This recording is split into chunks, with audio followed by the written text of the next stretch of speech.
ನಮಸ್ಕಾರ ಸ್ನೇಹಿತರೆ, Kannada jobs corner YouTube ಚಾನೆಲ್ಗೆ ಎಲ್ಲರಿಗೂ ಸ್ವಾಗತ. ಜಿಲ್ಲಾ ಆರೋಗ್ಯ ಮತ್ತು ಕುಟುಂಬ ಕಲ್ಯಾಣ ಇಲಾಖೆ ಚಾಮರಾಜನಗರದಲ್ಲಿ ವಿವಿಧ ಹುದ್ದೆಗಳ ನೇಮಕಾತಿಗೆ ಸಂಬಂಧಪಟ್ಟಂತೆ ಅರ್ಜಿಗಳನ್ನು ಆಹ್ವಾನಿಸಲಾಗಿರುವಂತದ್ದು. ಇನ್ನು ಯಾವ್ಯಾವ ಹುದ್ದೆಗಳಿವೆ, ಎಷ್ಟೆಷ್ಟು ಹುದ್ದೆಗಳು ಖಾಲಿ ಇರುವಂತದ್ದು, ಏಜ್ ಲಿಮಿಟ್, ಎಜುಕೇಶನಲ್ ಕ್ವಾಲಿಫಿಕೇಶನ್ ಹಾಗೂ ಸೆಲೆಕ್ಷನ್ ಪ್ರೊಸೀಜರ್ ಬಗ್ಗೆ ಈ ಒಂದು ವಿಡಿಯೋದಲ್ಲಿ ಮುಂದೆ ನೋಡ್ತಾ ಹೋಗೋಣ.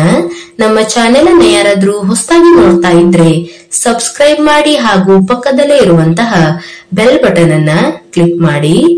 ಇನ್ನು ಈ ಎಲ್ಲಾ ಹುದ್ದೆಗಳು ಗುತ್ತಿಗೆ ಆಧಾರದ ಹುದ್ದೆಗಳಾಗಿದ್ದು ಅಭ್ಯರ್ಥಿಗಳನ್ನ ರೋಸ್ಟರ್ ಮತ್ತು ಮೆರಿಟ್ ಆಧಾರದಲ್ಲಿ ನೇಮಕಾತಿಯನ್ನ ಮಾಡಿಕೊಳ್ಳಲಾಗುತ್ತದೆ. ಹಾಗೂ ಈ ಒಂದು ಹುದ್ದೆಗಳಿಗೆ ಯಾವುದೇ ರೀತಿಯಾದಂತಹ ಎಕ್ಸಾಮಿನೇಷನ್ ಇರುವುದಿಲ್ಲ. ಅಭ್ಯರ್ಥಿಗಳನ್ನ ನೇರ ಸಂದರ್ಶನದ ಮುಖಾಂತರ ಆಯ್ಕೆಯನ್ನ ಮಾಡಿಕೊಳ್ಳಲಾಗುವಂತದ್ದು. ಇನ್ನು ಅಭ್ಯರ್ಥಿಗಳಿಗೆ ಸೆಪ್ಟೆಂಬರ್ 16ರಂದು ಬೆಳಿಗ್ಗೆ 10 ಗಂಟೆಯಿಂದ ಸಂಜೆ 4 ಗಂಟೆಯವರೆಗೆ ಅಭ್ಯರ್ಥಿಗಳಿಗೆ ಸಂದರ್ಶನವನ್ನ ನಡೆಸಲಾಗುತ್ತದೆ.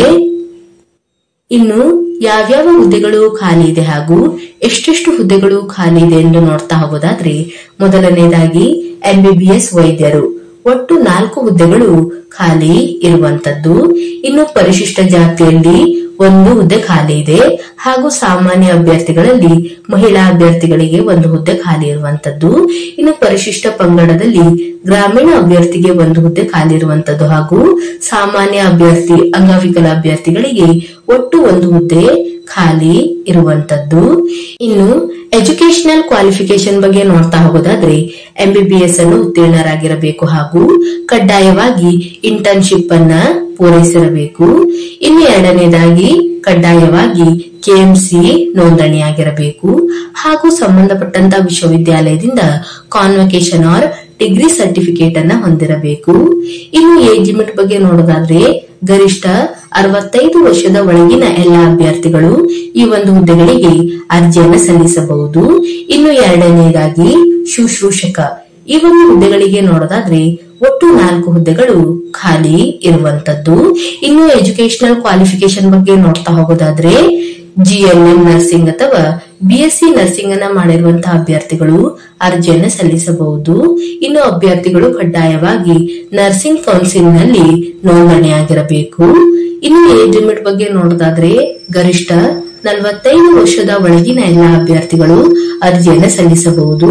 ಇನ್ನು ಮೂರನೇದಾಗಿ ಪ್ರಯೋಗಶಾಲಾ ತಂತ್ರಜ್ಞರು ಅಥವಾ ವ್ಯವಸ್ಥಾಪಕರು, ಒಟ್ಟು 4 ಹುದ್ದೆಗಳು ಖಾಲಿ ಇರುವಂತದ್ದು. ಇನ್ನು ಎಜುಕೇಶನಲ್ ಕ್ವಾಲಿಫಿಕೇಶನ್ ಬಗ್ಗೆ ನೋಡೋದಾದ್ರೆ, SSLC ಅಥವಾ ತತ್ಸಮಾನ ಪರೀಕ್ಷೆಯಲ್ಲಿ ತೇರ್ಗಡೆಯನ್ನು ಹೊಂದಿರಬೇಕು ಮತ್ತು ಕರ್ನಾಟಕ ರಾಜ್ಯ ಅರೆ ವೈದ್ಯಕೀಯ ಮಂಡಳಿಯು ನಡೆಸುವಂತಹ ಪ್ರಯೋಗಶಾಲಾ ತಂತ್ರಜ್ಞತೆಯಲ್ಲಿ 3 ವರ್ಷದ ಡಿಪ್ಲೊಮಾವನ್ನು ಹೊಂದಿರಬೇಕು ಅಥವಾ ಇನ್ನು ಒಂದು ಕ್ವಾಲಿಫಿಕೇಶನ್ ಅನ್ನು ಸಹ ನೀಡಿರುವಂತದ್ದು. ದ್ವಿತೀಯ PUCಯಲ್ಲಿ ವಿಜ್ಞಾನ ವಿಷಯದಲ್ಲಿ ಉತ್ತೀರ್ಣರಾಗಿರಬೇಕು ಮತ್ತು ಕರ್ನಾಟಕ ರಾಜ್ಯ ಅರೆ ವೈದ್ಯಕೀಯ ಮಂಡಳಿಯು ನಡೆಸುವಂತಹ ಪ್ರಯೋಗಶಾಲಾ ತಂತ್ರಜ್ಞತೆಯಲ್ಲಿ 2 ವರ್ಷದ ಡಿಪ್ಲೊಮಾವನ್ನು ಹೊಂದಿರಬೇಕು ಹಾಗೂ ಪ್ರಯೋಗಶಾಲಾ ತಂತ್ರಜ್ಞರು ಕಡ್ಡಾಯವಾಗಿ ಕರ್ನಾಟಕ ರಾಜ್ಯ ಅರೆ ವೈದ್ಯಕೀಯ ಮಂಡಳಿಯ ನೋಂದಣಿಯನ್ನು ಹೊಂದಿರಬೇಕು. ಇನ್ನು ಏಜ್ ಲಿಮಿಟ್ ಬಗ್ಗೆ ನೋಡೋದಾದ್ರೆ, ಗರಿಷ್ಠ 45 ವರ್ಷದ ಒಳಗಿನ ಎಲ್ಲಾ ಅಭ್ಯರ್ಥಿಗಳು ಅರ್ಜಿಯನ್ನ ಸಲ್ಲಿಸಬಹುದಾಗಿರುವಂತದ್ದು.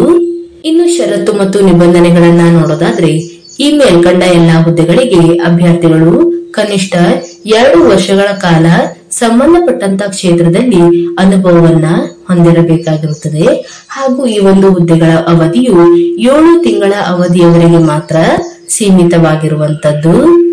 ಇನ್ನು ಈ ಮೇಲ್ಕಂಡಂತಹ ಎಲ್ಲಾ ಹುದ್ದೆಗಳಿಗೆ ಅಭ್ಯರ್ಥಿಗಳು ಸರ್ಕಾರದಿಂದ ಮಾನ್ಯತೆ ಪಡೆದಂತಹ ಸಂಸ್ಥೆಗಳಿಂದ ಕಂಪ್ಯೂಟರ್ ಸರ್ಟಿಫಿಕೇಟ್ ಅನ್ನ ಕಡ್ಡಾಯವಾಗಿ ಲಗತ್ತಿಸಬೇಕು ಹಾಗೂ ಅಭ್ಯರ್ಥಿಗಳು ಸಂದರ್ಶನಕ್ಕೆ ಹಾಜರಾಗುವಂತಹ ಸಂದರ್ಭದಲ್ಲಿ DD ಅನ್ನು ಸಹ ಸಲ್ಲಿಸಬೇಕಾಗಿರುವಂತದ್ದು.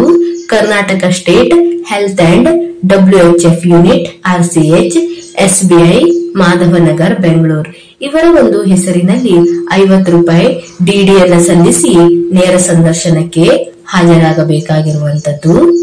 ಇನ್ನು ಅಭ್ಯರ್ಥಿಗಳು ಸಂದರ್ಶನದ ಸಮಯದಲ್ಲಿ ಎಲ್ಲಾ ಮೂಲ ದಾಖಲಾತಿಗಳು ಹಾಗೂ ಅವುಗಳ ಒಂದು ಜೆರಾಕ್ಸ್ ಪ್ರತಿಯನ್ನ ಕಡ್ಡಾಯವಾಗಿ ಹಾಜರುಪಡಿಸಬೇಕು. ಇನ್ನು ಆಸಕ್ತ ಮತ್ತು ಅರ್ಹ ಅಭ್ಯರ್ಥಿಗಳು ಈ ಒಂದು ಹುದ್ದೆಗಳಿಗೆ ಅರ್ಜಿಯನ್ನು ಸಲ್ಲಿಸಬಹುದಾಗಿರುವಂತದ್ದು. ಇವಿಷ್ಟು ಚಾಮರಾಜನಗರ ಜಿಲ್ಲೆಯಲ್ಲಿ ಕರೆಯಲಾದಂತಹ ವಿವಿಧ ಹುದ್ದೆಗಳ ನೇಮಕಾತಿಗೆ ಸಂಬಂಧಪಟ್ಟಂತಹ ಮಾಹಿತಿಯಾಗಿರುತ್ತದೆ. ಈ ಒಂದು ವಿಡಿಯೋ ನಿಮಗೆ ಇಷ್ಟವಾಗಿದ್ದಲ್ಲಿ ಒಂದು ಲೈಕ್ ಮಾಡಿ, ಶೇರ್ ಮಾಡಿ ಹಾಗೂ ಸಬ್ಸ್ಕ್ರೈಬ್ ಮಾಡಿ. ಜೊತೆಗೆ ಪಕ್ಕದಲ್ಲೇ ಇರುವಂತಹ ಬೆಲ್ ಬಟನ್ ಅನ್ನು ಕ್ಲಿಕ್ ಮಾಡಿ.